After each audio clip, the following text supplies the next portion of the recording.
Amerika. Jadi kalau kita lihat ya, year to date ya, tahun ini portofolio gue tuh mengalami drawdown. Jadi kita akan ngomong di 2026 ya, 2026 YTD ya. Jadi total portofolio gue tuh hilang seperempat ya. Tapi basically ini sebenarnya hitungannya paper loss ya.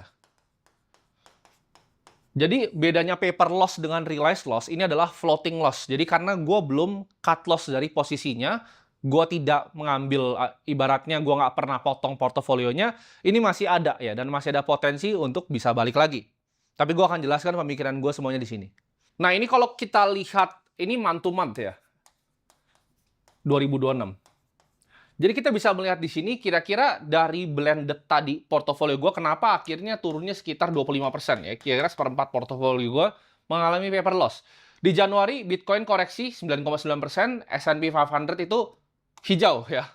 BCA itu koreksi 8%. Cash ya, ini kita pakai standar ya. Kita ambil kira-kira 3,5% per tahun, 1,6% selama dari Januari sampai Juni.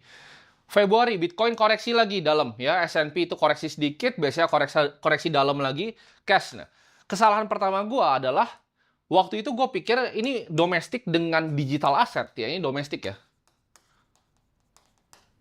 Ini digital asset ya. Ini korelasinya tadinya gue pikir kecil, tapi somehow ya, tapi ini juga lucu ya, ini jarang terjadi selama sejarah manusia. Emas turun ya kan, saham lokal turun, Bitcoin turun, semuanya turun. Ini memang jarang terjadi, tapi seharusnya sebagai investor yang sudah berpengalaman, gue bisa antisipasi. Karena dari sini ada satu aset yang bagus, ya. Tapi sayangnya, gue posisi di sini ya sekitar cuma 5%. Ya. Jadi, dragging portofolio dalam. Ya. Kita lihat di sini, Maret, dia naik. Oke. Nah, ini ketika kalian ngalamin misalnya dari 67% sekian portofolio ini minus to plus di sini. Ini biasa orang kena namanya recency bias. Ya, jadi lu nggak akan pernah mau cut posisi sini karena lu pikir akan naiknya selalu pasti lebih tinggi. Nah, gue pun juga melakukan kesalahan yang sama ya. Gue kena recency bias di sini.